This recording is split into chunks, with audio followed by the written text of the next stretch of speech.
Hello, hello, hello. How is it going? Hi, how are you? Jennifer is on it this morning. Hello, Miss Fowler from Tennessee. Where in Tennessee are you? Jennifer, let me know. I have family that used to live in the Nashville area. Are you anywhere close to that? So, yes, hello. Let me know how you are. Hi. Just in case we haven't met yet, my name is Chris Acton, and this is Live at the Loom.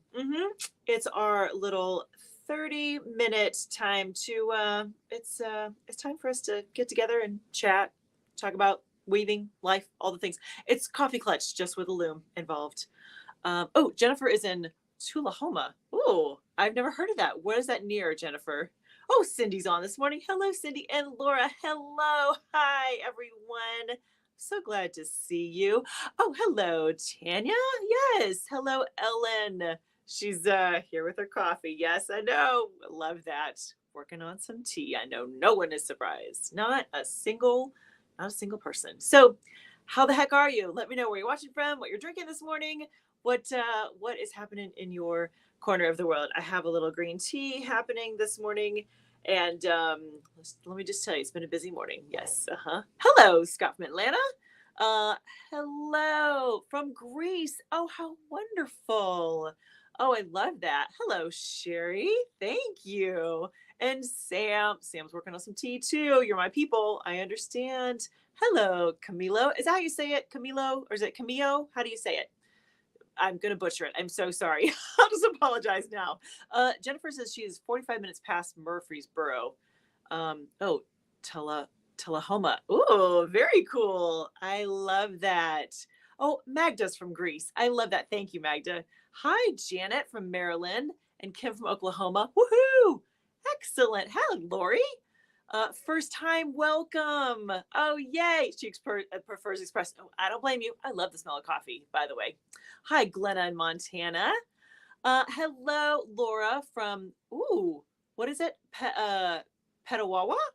Okay, that's fun to say. Ontario, drinking tea latte. Ooh, love this. Hello from Belgium. Just started spinning my first wool, silk, and color mix. Oh, welcome. I love that. Excellent. Hello, Dad from Florida. Excellent. Hi, Claudine.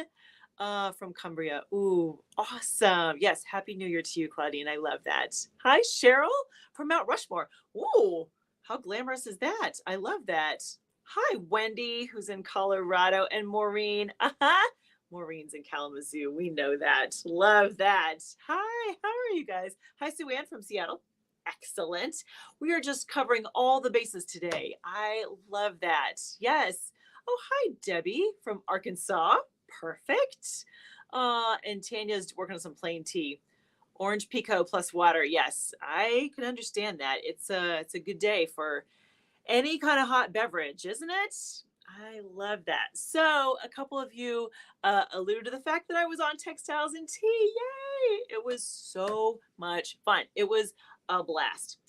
If you didn't get a chance to see it live, pretty sure they have the video up on Facebook. I looked this morning. They don't have it up on YouTube yet, but they typically do. They'll put the recording on their YouTube channel. It's sponsored by the Hand Weavers Guild of America, and it was a lot of fun, I have to say. Hello, Kay from Ireland. Oh, I love that.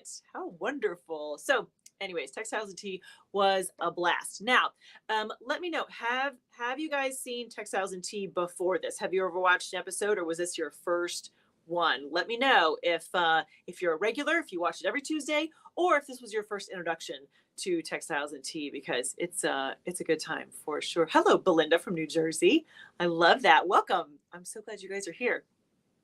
So yes, so yeah, give me kind of a gauge of if you're a regular, if you watch Kathy every Tuesday, or if this was kind of your introduction. Oh, okay. Camilo says first. Is it, do you pronounce it Kiki? Is that how the QI is pronounced, my friend? Laura watches it weekly. Excellent. Hello, Jamie Scott. Hi, Cheryl. She says you were great. Thank you. Watch it when the speaker interests me. I can appreciate that. Sue Ann says watches Textile and Tea every so often. Sam was the first time. Okay, excellent. Okay, I love it. Anne is a regular follower. Good for you, Anne. That's awesome. Aw, thank you. Oh, you guys, this is wonderful. I like that.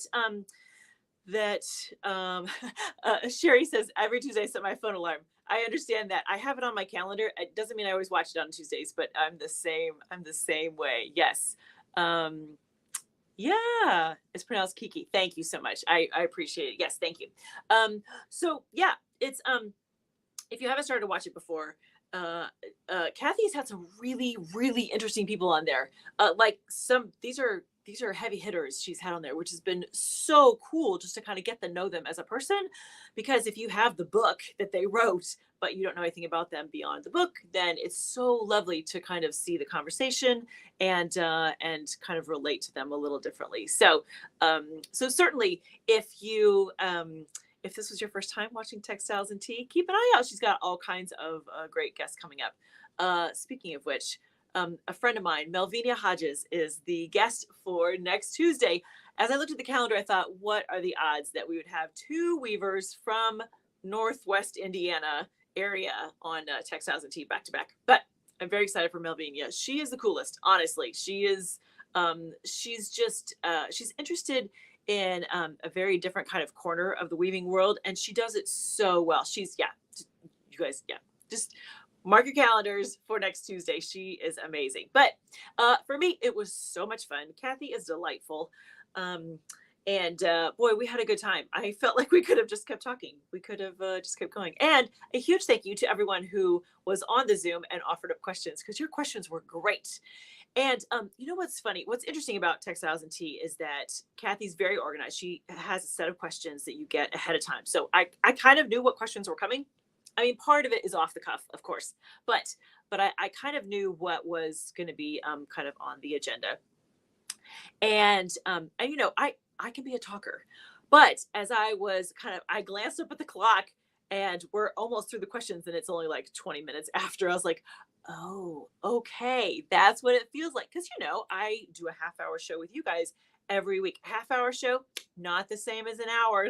Let me just tell you, it was a very different experience. So thank you so much to everyone who put in their questions, because they certainly helped carry us carry us through the conversation. I mean, I think we could have kept going for quite a while, but still, I was a little. I thought it would take us, 45 minutes to go through these 10 questions, and it took us a lot less time than that. So, anyways, if you didn't get a chance to see it, you can, like I said, you can see it on the Hand Weavers Guild of America. There, it's posted there.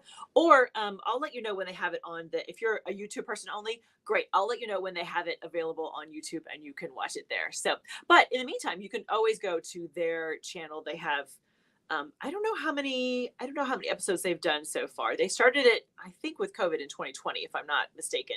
So there's a lot of very cool weavers that she's already interviewed. So if you got some downtime, if you're interested in a certain person, like on the show, we mentioned Kelly Marshall and she had interviewed her.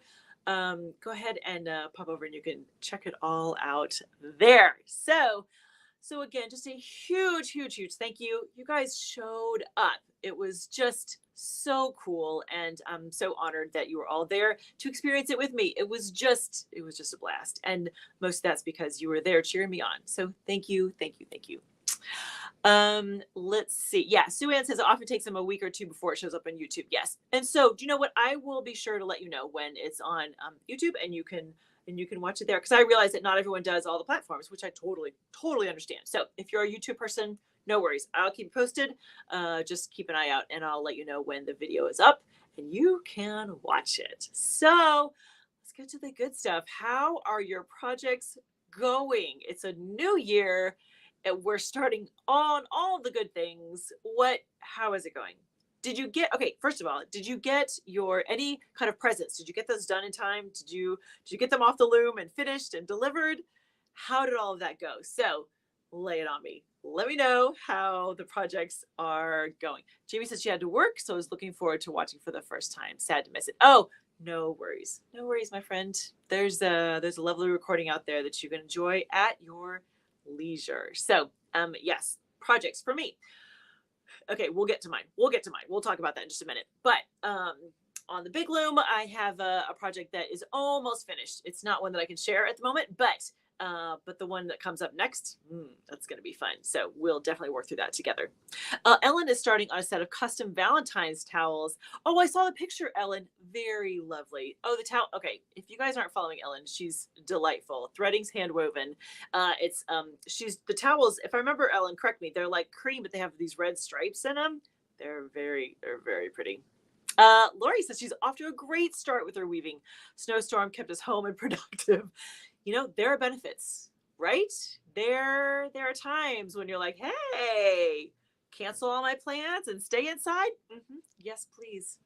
What's so funny about that is that for Thanksgiving, I went to go visit my sister who lives in California, and she lives in an area that is like every day is 75 and sun every single day. And I just kept thinking, but what if you don't want to be outside and do stuff? You need snow days or rain days or something. So I don't know if I could do it. I like a good old snow day. I like winter. Sam says she did some waffle weave on my new 8 shaft. Woohoo! Yes. Waiting for a book to arrive with 8 shaft patterns. That's so exciting, Sam. Oh, Sam, we're excited to follow your journey with your new 8 shaft loom. We are very excited for you. That's for sure. Jamie says that super long warp from the October weave along got finished up for Christmas gifts. Woohoo! Yay! I had my girls paint some hand towels with dye for my mom and my sister. How sweet, Jamie! We need to see pictures of the painted hand towels by the girls. Tell them I said hi. Yes. So yes, let me know how your projects how they're shaking and what what are your plans? I know for yesterday's video I talked all about goals. What are your weaving goals? What would you like to do this year? Jennifer says she's still working on art studio remodel. Oh, okay. So no small projects. That's understandable. For the first time in years, I made no gifts. I usually make all of them. Oh, wow. Okay, so Jennifer, tell us about this remodel. What are you doing to your art studio? That's very exciting. Let's see. I'm sorry, Red Farmhouse. What is your name? If you clarify for me. She says doing a tapestry weaver, but bought an 8 shaft Leclerc at an estate sale. Woohoo! Came dressed for hand towels. I'm working on those. I love that. Hi, Janet. Doing a twill pattern on my 8 shaft. Having problems with the ends per inch. Okay. I can understand that. For the warp, my friend, is it too close, too far apart? What are you thinking? Sue Ann says wove some holiday hand towels by Thanksgiving and gave to my kids for to something to use. Thank you, during the holidays. I love that. Sue Ann, if you ever have an extra hand towel, you can always send one to Indiana. just toss it out there. Okay, Kim. Thank you for clarifying, Kim. Sue Ann started on a crackle baby blanket for upcoming grandchild. Oh, congratulations! Woohoo! We love when there's new babies coming into the world. That is very, very exciting. Thank you. Okay, awesome. Well, I love this. All right, so keep them coming. I'm going to take a swig here. It's been as my fellow friends who have serious winter. It's been very dry in the house lately, so I am very, very much trying to stay hydrated. Marcia says just now took a tapestry off the frame loom. Marcia, can we see a picture? I would love that. I don't know if you can share it on here, but if you'll if there's some way to share a picture, we would love to see. Yes, please. More tapestry. Cindy says, I really, really wanted to develop a daily habit of weaving. Oh, I love that. Even if it's just 15 minutes a day. Okay. Cindy, this is the best goal. I love this. The times when I was really good about weaving every day, the happiest, really hands down, just to have that little time. And I love your idea of even if it's just 15 minutes, that's perfect. Oh, sorry. How rude. There's people calling me. I thought I had all the things on Do Not Disturb. I apologize. I hate when that happens. Okay, let's see. Yes, but Cindy, yes, 15 minutes a day. I love that. You can just set the timer, and then go about your day, and you know that you've done something good and creative for yourself. That's awesome. Hello. Okay. Let's see. Hope you're well. Still trying to get brave enough to warp my loom. I warped my yarn and now need to load it in the loom. You've got this. I forgot my is it Sue? Stitchy Bird. Is it Sue? I forgot my little cheat sheet. I try to keep a cheat sheet of whose name everyone has, but correct me if that's wrong. Kiki says about to buy an almost new Luette. Nice. A 4-shaft, handy to travel all the time, but almost bought 8-shaft Ashford. Are you happy with the 4-shaft or are you dreaming of an upgrade? Oh, a question for me. Oh, that's a good question. You know what? Oh, Cindy. Thank you. See, sorry, Cindy. Yes, I knew. I was like, as soon as I said it, I'm like, I don't think it's, yeah, Cindy. Thank you. Kiki, that's a good question. Kiki is asking if I'm happy with the 4-shaft looms or if I ever kind of think of doing something with, 8 shafts or more. And the truth is, I have had 4-shaft looms since I started weaving in 2005. And I love them. They are enough for me. Now, I think it all depends on what kind of weaving do you want to do? What really drives you? And for me, it's not pattern. I enjoy pattern, but what really gets me excited is color and texture. So for me, 4-shaft is plenty. That is fine. Plus, I'm very fortunate to live very near a wonderful weaving store, 3 Moons, and I can always go borrow one of hers if I ever get the itch to do 8 shafts. But if you are really like pattern is that really gets you excited, absolutely get more shafts for sure. So I would say it just it all depends on what do you want to create, and there's no wrong answer. There's no wrong. For me, like I said, I could do plain weave and play with color and texture for years and years and never ever be bored. That sounds crazy, but I know that I could. So 4-shaft is plenty for me.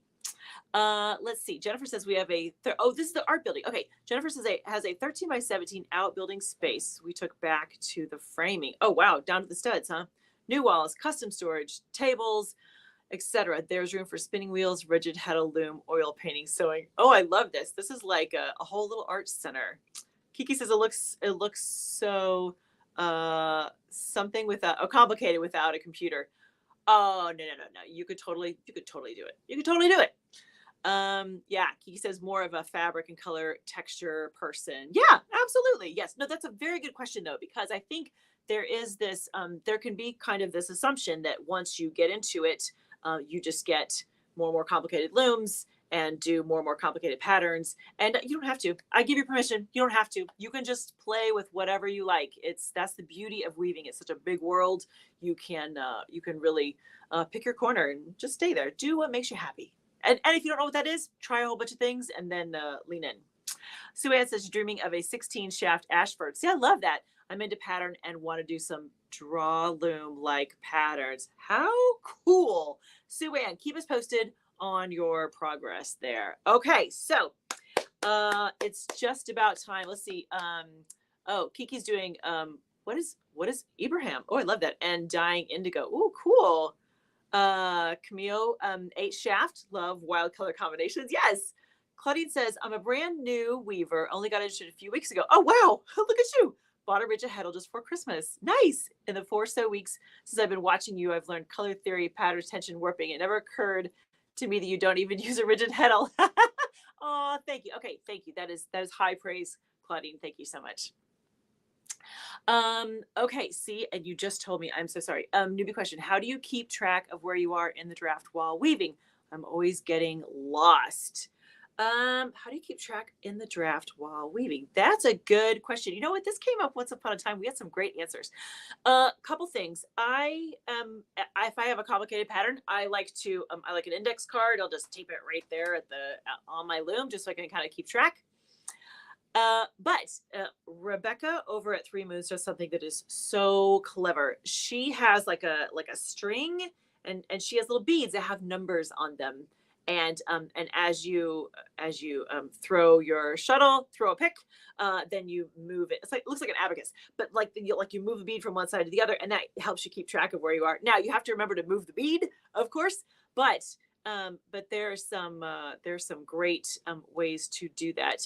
You guys chime in if you have clever ideas for how you keep track of your patterns as you go, because especially if you get into a more complicated pattern, that can be a little trickier. Not impossible, of course, but a little trickier to do.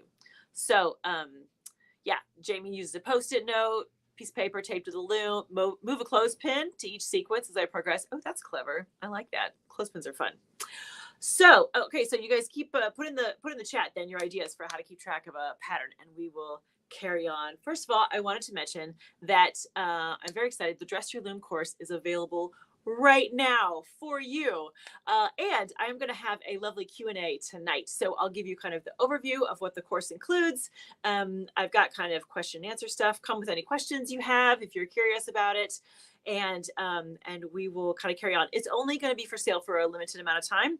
The doors are open. That's kind of how I'm phrasing it. The doors are open through next Thursday. So as you look at the course, give it some consideration, see if it's a good fit for you. And if great, go ahead and register for it before Thursday. And if not, no worries. My goal is always to help you kind of become the weaver you want to become, whatever that looks like. So if I can give you tools and support to help you along your journey, then I'm going to call it a big old win. So tonight at 6 o'clock, my time, Central Time, I will be right back here. I might actually change clothes. We'll see. We'll see. I may just put on a sweater. We'll see if I look different. I don't know. I might look exactly the same as 6 o'clock tonight. But I'm going to be back here, and I will give you kind of an overview of the class, and we'll go through some Q&A so you can kind of kick it around, see if the Dress Your Loom course is right for you. But in the meantime, let's do some weaving, shall we? Okay, let me see if I can tilt you down. Hold, please. I'm in a different spot today, which kind of, it kind of messes up everything because I'm like, I don't know exactly where I am. Okay, so you've seen this project for forever. I know you have. And let me just say that if there was an Olympic sport for hand weaving, but speed weaving, if there were qualifiers the last hour, I might just have qualified. There should never be such a thing, of course. However, the project is never ending. Have you had this kind of project before? It just goes and goes and goes. Like I'm pretty sure that at night, little elves are going to the back of the loom and adding more inches because I cannot get to the end. Pretty much. When did I put this on? November? Maybe before that. It could have been before that. It's been on here for a very long time. So I thought, enough. It is time to get this sucker off the loom. And I was so close. Like if you look at the back, you can almost see the knots. Like I'm right there. I was so hoping we could cut it off together. Alas, I am about half an hour away from being able to cut it off. So we'll just weave together a little bit, and we'll maybe next week. Maybe I'll save it. We'll all cut it off next week together. But I just thought I would let you know that if you ever find yourself in a position where you have a project that is never ending and you have to get that sucker off the loom. I don't know. Have you guys ever been in this spot? And maybe you haven't, which that is lovely and wonderful. However, I've been weaving long enough and doing enough events that there are times that I have like this never ending project and I need the loom to be empty for the next thing. So I find myself in a position where I am weaving just frantically trying to get the project off because there is part of me deep down that I can't really cut it off if there's noticeable inches left. I know logistically, physically, of course I could, of course. However, I just can't bear to, I really have to weave it off. So if you find yourself in this position, I have a couple suggestions for you. First of all, plain weave. Plain weave, yeah. Yeah, Jamie says, hello. I just finished the project from October. See, I knew you would understand, Jamie Scott. So, first of all, plain weave. Plain weave is, I found to be the fastest way to use up space and make progress. The second you do twill, which is beautiful, and I love using twill slows it down because your yarns, instead of being like this, of course, they kind of fit like this, so you can get more in an inch, which is lovely for some things, but not when you want to get to the end. So plain weave is the way to go. If you have a fatter yarn, that will also take up space quicker and help you get to the end of the project. I don't in this case. Plus, I'm kind of hoping that these can still be salvaged as some towels. So I want it all to be cotton, and I don't currently have a nice big fat cotton. I should probably look into like a 3-2 cotton or something that's got nice and chunky that I can just put in for the end. But I don't have that at the moment. So I am still doing some bird's eye twill, but then I decided about 2 hours ago, I decided that I would incorporate just a little bit of plain weave in between some repeats, so that would help me get to the end of that. Okay. Yeah. Marcia calls it. She says it's lickety split weaving. Yes, that's exactly right. Yeah. And I try to not to be in a position where I have to, but on occasion, life, you just have to, do it lickety split. I like that. Okay. So let me show you here what I am doing. I have just finished up. I basically do 2 repeats of bird's eye twill. I just go through it twice, and then I stop, and then I do 4 passes of plain weave. Now, here is what is interesting. And as you weave, you kind of have to figure out your like visual cues, how to keep track of, again, as we talked about earlier, how do you keep track of where you are? So I know that if I finish up my 2 repeats of bird's eye twill and my shuttle is on this side, I am going to do plain weave with using the shuttle that's closest to that side. I like to do that wherever the shuttle is to use plain weave that's kind of triggered by whichever side I'm on. Just a little something to help me keep track. Okay, so this is going to be 1. This will be 2. By the way, because I was going fast, parts of my loom are like coming off. I mean, not literally coming off, but let's just say that I have this one right here. Can you see how fuzzy it is? Like that sucker's just gonna, that knot's just, I'm watching it for it to just unknot itself as I go. That's the thing about going too fast. It's not all great. Okay, let's see. That's 3, and this is 4. Okay, so when I get to the twill part, here's what I've been doing, and this will look very familiar because we've talked about this over the last. It's been a while, but okay. So for my 2 twill repeats, what I want to do is I'm going to do a 2-2 twill. So I'm going to do 1 and 2 is how I start things off. By the way, I always have floating selvages for this because it keeps my edges much nicer than without. That's for sure. Okay, so let's see, 1 and 2. This will be 2 and 3. This next one will be 3 and 4. It's sounding familiar, right? 3 and 4, yes. This will be 4 and 1, which is nice. Oh, hi, Sandra. How are you?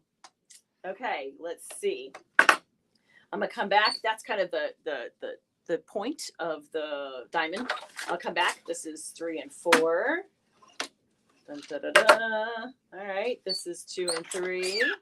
Here we go. And then back to 1 and 2.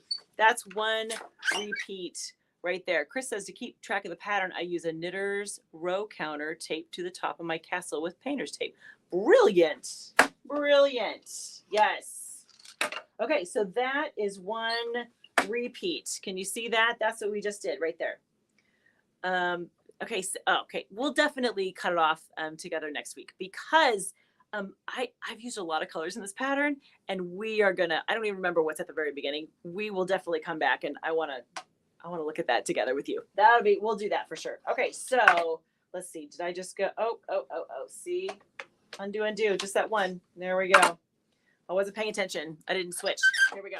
So this is, we're starting repeat number 2, just like that. Let's see, this is 3, 4. This is 1 and 4, the top of the diamond. Now, have you guys had a chance to try some bird's eye yet? Have you had a chance to play with that? It's very cool looking, isn't it? Let me know if I know quite a few of my waffle weave folks had a chance to try that when we were playing back in October. But let me know if you've tried a little bird's eye and what was your impression? Okay, let's see. This is the last one right here of the of my little twill repeat, and then we're back to plain weave. So my shuttle's on this side now. I'm going to start with my plain weave is going to be on this side, on that side. That sounds funny, but you know what I mean. I'm gonna go use this lever, and then because it's plain weave, I'm going to use 1 and 3. Did I just make that really complicated? I probably did, yes. Lynette says, I'm probably behind, but why are you weaving? And, what are you weaving? And what weight of yarn is it? Hoping to weave some scarves with a thicker yarn. Oh, nice. I like that question, Lynette. I am using good old carpet warp. It's a cotton. It's 8/4. 8/4 cotton. Scarves. I'll be honest. I wouldn't do scarves with just carpet work. Nope. Nope. It's. I think you could find some much softer yarns to work with. Now, through a. I think with. Oh, by the way, did you see this? We just did that right there. Right there. Da-da-da. So thank you for helping me make progress on my project. Yeah, for scarves. What? You guys jump in and let me know, what would you recommend for if you're doing scarves. Here's what I think is always interesting about weaving is that you absolutely can use like a carpet warp or a rug warp for a scarf, but then you have to really pay attention to the pattern and make sure that it has plenty of space, pardon me, that you have some floats in there, because then the floats are going to give it a little better squishiness. Because if you just do some plain weave with the carpet warp, it's gonna be stiff. It's not great for scarves. Great for other things, not great for scarves. Let's see. Sandra says she did 2 scarves for Christmas with leftover fingering weight knitting yarn. Nice, excellent. Glenna says, will participants have access to the recordings after the course ends? Oh yes, Glenna. Yes, yeah. Thank you. That's a good question. Everything is all recorded for you, and you will have access. You have like your own space you can go into and follow along at your own timing. So yes, you absolutely will. You'll have access to it pretty much forever. Sherry says tencel. Yes. Oh no, that's a great idea. Sherry, tencel makes a very nice scarf. I couldn't agree more. And tencel is so vivid. So if you like some shine, tencel is a great one. Lynette says, would 8/4 warp work with a thicker crochet yarn? You could absolutely try that. Yes, I like to use carpet warp for pretty much all my warps. The weft, that kind of varies for sure. Ellen, Ellen, the queen of scarves. I love this. She would use a 10/2 or a 22 cotton warp and a silk or tencel weft. Ooh, lovely. Or tencel warp and cotton weft works well. Beautiful. I love that. Sue Ann used 8/2 cotton for scarves. A 10/2 or 16/2 is lovely and very light. Perfect.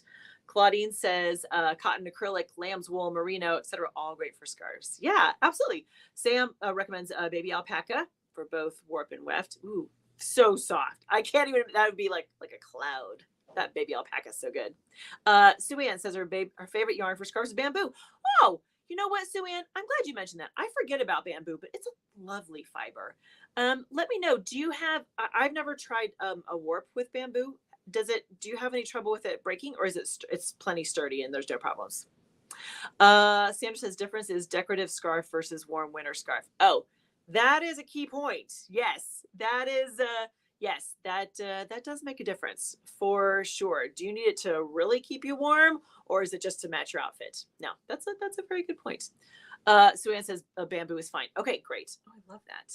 Excellent. Okay. Ellen confers. Yes, bamboo is strong and good also for towels and wearables. Lovely.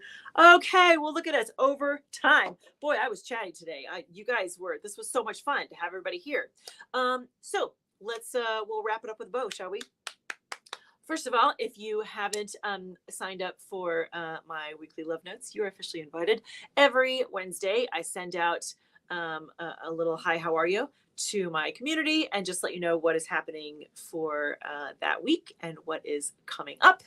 And then if you want more, if you're loving all of the things, check out Acting Creative Insiders. It is a monthly membership. There's a whole variety of tiers. You can, it starts at $5 a month. It goes up from there, and you get extras. You get all kinds of extra little specific weaving tips. You get kind of an insider's look. I know in Textiles and Tea, I mentioned that the insiders are the first to hear all about the April Weave Along, which will be the announcements will start coming in March, which is going to be here before we know it. So anyway, so that is another fabulous thing to take a look at. And then just kind of a last little reminder for you guys that I'll be back tonight at 6 o'clock to talk all about the Dress Your Loom course and to answer questions, and I'll give you a nice kind of look at what's going to be included there. So next week, same bat time, same bat channel. I will be right back here at our usual time slot next Thursday at 9:30 Central Time, and we're going to cut this puppy off. Wow, it's been long enough. We're ready. I'm gonna finish the rest, and I'm gonna save it, and we're gonna cut it off together so we can check out all the history. Basically, it's been a running history of the last at least 2 months. So that'll be the plan for next week. So mark your calendars, and I will see you right back here, Jennifer. Have a great day, my friend. All right, you guys. Have a wonderful week. Throw a shuttle, would you? And I'll meet you right back here. Okay. Happy weaving.